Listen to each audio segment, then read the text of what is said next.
La démarche du Théâtre des 7 lieux, ça fait de très longues années qu'elle est la même finalement. C'est-à-dire aller au spectateur, aller le chercher plutôt que de l'attendre, le provoquer presque au pas de sa porte. C'est ça qu'on aime faire. Et finalement, après quelques années de fonctionnement, a fini par débarquer un jour sur une représentation l'adjoint à la culture de la ville de Nantes. Et il a eu le coup de foudre pour un de nos outils, qui est une toute petite yourte de 4,50 m de diamètre. Et cet outil-là lui a tellement plu que quelques mois plus tard, il nous a demandé d'en faire une plus grande.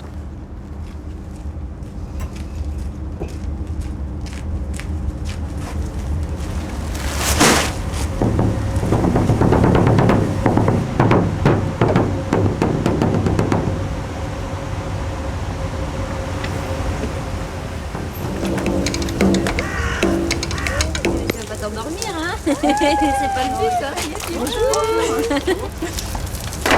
Bienvenue. Bonjour. Vous avez Titio? C'est le tout début de cette aventure-là, de la petite yourte. C'est vraiment comme une page d'un nouveau livre quoi, qui s'ouvre en grand. Une sorte de petite flamme, de petite étincelle, un incendie au départ, qui puisse permettre ensuite aux jeunes spectateurs d'aller dans les salles de spectacle. D'où l'âme est née ici, dans le ventre chaud de la yourte. Le jour où il est né, là, juste à côté, en même temps que lui est né un cheval. La folle commençait à le tenailler. Surtout la fatigue. Sur la ligne de départ, tous les enfants sont alignés avec leurs chevaux. On a conçu, inventé cette yourte. Alors bien sûr, c'est une yourte mongole, donc je veux dire, c'est pas une invention pure et dure, ce sont des plans qui existent, hein, puisque les nomades d'Asie centrale vivent dedans depuis des siècles. Simplement, celle-ci, elle a ça de particulier, qu'elle est plus grande, plus haute, qu'elle est homologuée comme un chapiteau, qu'elle peut donc accueillir du public. Et ça fait un lieu qui est comme une sorte de ventre, de cabane, où on reçoit des histoires. C'est un endroit où, finalement, quand on la voit de l'extérieur, on se dit « mais elle est toute petite ». Et quand on rentre dedans, on a vraiment l'impression de rentrer dans une caverne assez grande, où vont résonner les histoires, où vont avoir lieu des tas d'émotions, des tas d'échanges.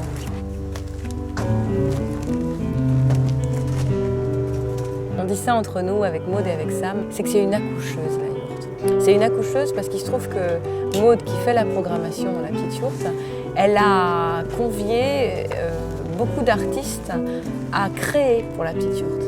Conteurs et compagnies de théâtre, danseurs également. Ils sont tous en préparation de création.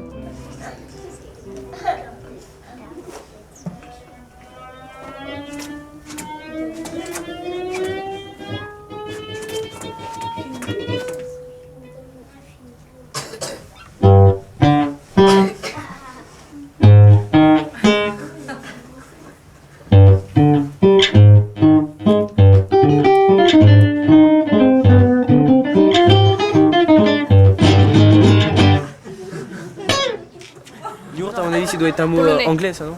Non, c'est plutôt des trucs du Nord, non? Pour que les Slovaque. Non, les Esquimaux, tu sais. Ça fait penser à la yaourt, non? Moi, je trouve l'idée de la yourte excellente, quoi. L'idée que la culture se déplace dans les quartiers, je trouve ça génial. Et voilà, pour moi, ouais, c'est ça la culture, quoi. C'est pas spécialement attendre que les gens entendent parler d'eux et se déplacent, c'est aussi aller un petit peu frapper à leur porte. Bon, la yourte se voit visuellement de l'extérieur, donc les gens se disent mais qu'est-ce qui se passe à côté de chez nous? Et puis c'est ce qu'on voit, les gens viennent, qu'est-ce que vous faites là? Prennent un papier et s'intéressent à la culture par ça. Et ça, je trouve ça génial. Voilà, je suis conteuse, moi aussi, ça fait pas longtemps que j'habite la place du Petit Bois. Et quand j'ai appris qu'il y avait une yourte qui était sur la place du Petit Bois, j'ai eu vraiment envie de raconter quelque chose. Et donc on m'a proposé aimablement un petit créneau horaire, jeudi à 18h. Donc voilà, c'est pas sur les programmes, je suis off. Le off de la yourte. C'est le off de la yourte. Un autre objectif, c'était d'aller à la rencontre des habitants, hein, de venir se placer au pied des immeubles, au cœur d'une petite place de village, d'aller à des endroits peut-être insolite. On a la facilité de la yourte qui est autostable, autoportée, qui va facilement dans des endroits où on n'aurait pas pu mettre un chapiteau. Donc ça crée quelque chose de très vivant, d'éphémère. On est là juste pour une semaine et on propose la yourte au-delà de la programmation de la semaine, les soirs, aux habitants, aux associations. Donc on cherche cet aller-retour permanent entre habitants, artistes. L'association demande toujours des signes. Je vous présente quand même les membres du bureau qui ont été élus donc, pour 2003-2004, c'est ça? Oui, c'est ça. Alors donc, Didier Leparoux, qui est vice-président. Voilà. Donc ça crée vraiment une espèce de vivier en fait, quelque part insoupçonné et qui peut s'exprimer librement dans cet endroit.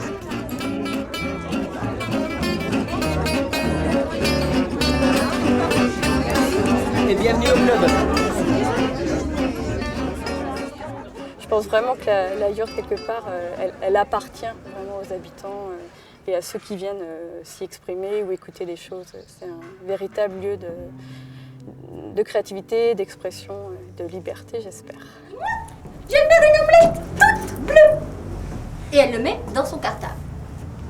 La deuxième, elle voit l'œuf, elle le prend, et elle dit « Moi j'aime bien l'idée de la yourte et j'aime bien l'idée des habitats nomades parce que les nomades comme les exilés, comme les gens du voyage, c'est des gens qui ont beaucoup le sens de l'hospitalité. Parce qu'ils savent très bien que rien ne leur appartient sur la terre et que ce qui compte, c'est l'accueil, vraiment. Et ce genre d'espace comme ça, convivial, a ce côté, cette magie du partage et de l'accueil. Moi, ça m'intéressait d'entrer dans cet espace rond. Le rond, c'est la totalité et c'est bien au centre et autour. Et c'est l'assemblée du partage. C'est vraiment un lieu d'espace privilégié. Et ça, on l'avait expérimenté dès la première fois qu'on était au parc de la Gueulinière. Ce petit lieu qui n'a l'air, entre guillemets, de rien, qui est tout mince, tout fin, c'est un monde à part.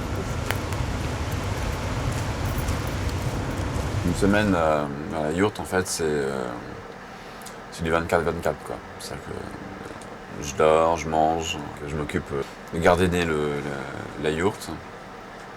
En fait, c'est un peu du camping, quoi.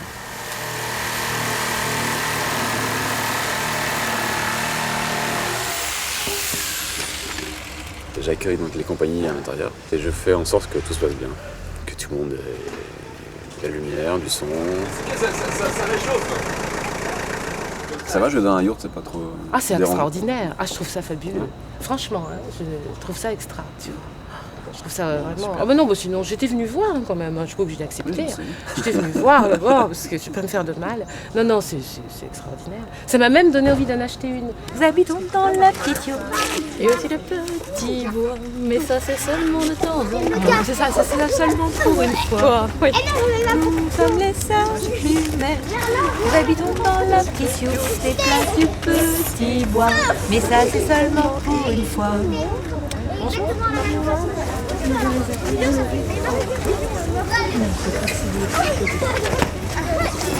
Évidemment, c'est pas toujours facile la siamoiserie. On se chamaille un petit peu. Enfin, globalement, ça se passe. Tenez, Ah bah voilà. Mes chers madame, si vous voulez bien. C'est ça qui m'a dressé. Je comprends. C'est le problème que nos parents et nos frères et sœurs. Les sœurs jumelles, j'ai deux jeunes filles qui ont 5 € mais pas de ticket. Ah, très bien. Est-ce que je déchire le billet ou pas? Oh non, ne déchire pas le billet, Robert, on en a déjà parlé. Merci infiniment, chère madame. Ça va venir, mademoiselle, nous arrivons. Nous ne pouvons nous déplacer qu'ensemble, vous voyez. Tenez, tout le plaisir est pour nous. Nous y sommes, et bien nous y retournons. Allez-y.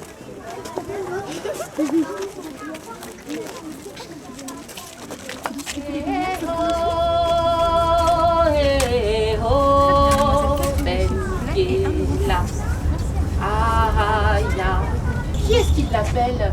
Est-ce que vous le savez, vous? Non. Qui est-ce qui peut l'appeler? Quelqu'un? Sa maman? Son papa? Sa sœur? Son frère? Son cousin? Jouer sous une yourte, c'est différent par sa conception de structure le contact avec les éléments. Et puis, on se sent dans quelque chose, malgré tout, de moins officiel, de plus libre, de plus près de la nature, de plus porteur. C'est un élément qui canalise beaucoup plus, en simplicité, l'envie de raconter. Vous connaissez Néné? Non. Vous connaissez pas Néné? C'est pas n'importe qui, Néné. C'est une petite fille qui est bien gentille. On se sent comme près d'un foyer parce que cet aspect de rondeur comme ça qui nous enveloppe, je trouve ça très confortable. Elle a un frère. Et son frère, il s'appelle Samba. Et Samba, il va à la chasse. Il perd sa place? Non, il perd pas sa place. Là, il y a véritablement une énergie de rassemblement et de foyer, en fait. C'est un foyer, quoi. On se sent en famille. La petite yourte est chauffée. Où est-ce qu'on l'a? La petite yourte est chauffée, structure autostable en bois et toile PVC, diamètre 9 mètres, hauteur maximum 3,50 m, jauge 78 places en gradin. C'est marrant, je trouve. En fait, j'avais pas fait attention qu'on mettait autant de caractéristiques techniques sur la fiche. Mais oui, c'est rigolo, je trouve. Du 7 au 12 mars 2005. Donc, du coup, on a mis hippodrome, quartier Nantes-Nord, arrêt de tramway, ligne 2. Vraiment un relais aussi. D'accord. Alors, lundi 7 mars, compte en chemin avec Marielle Réjas. Alors, c'était 10h au départ, puis on a mis 9h45. On est d'accord, donc c'est bien 9h45. De 6 mois à 3 ans. Et la durée, c'est 25 minutes. Le théâtre du préambule. Ok. On est là à la fin de cette première semaine, place du Petit Bois, et je crois qu'on est très heureux de ce qui a eu lieu depuis une semaine, puisque finalement, nous, on était en questionnement en tant que compagnie. On se disait, mais est-ce qu'on va s'y retrouver? Accueillir plutôt que de jouer dans notre propre cabane, dans notre propre maison. Est-ce que ça va être juste? Accueillir d'autres gens dans nos roulottes, hein, puisque c'est vrai que c'est vraiment c'est comme faire rentrer des gens dans sa maison, hein, inviter des gens qu'on ne connaît pas encore dans sa roulotte. Et puis finalement, je crois qu'on se porte bien dans tous les sens du terme et en premier lieu humainement, de ces rencontres avec les artistes qu'on ne connaît pas pour la plupart. Je suis très, très heureusement surprise finalement de tout ce lieu d'échange. Ce lien qu'on espère un petit peu faire résonner, je crois qu'il existe vraiment dans cette aventure-là. Et puis bien sûr, moi, en tant que comédienne, je piaffe. Hein. Je suis dans les starting blocks, j'ai qu'une envie, c'est de jouer moi sous cette petite yourte. De jouer chez moi finalement.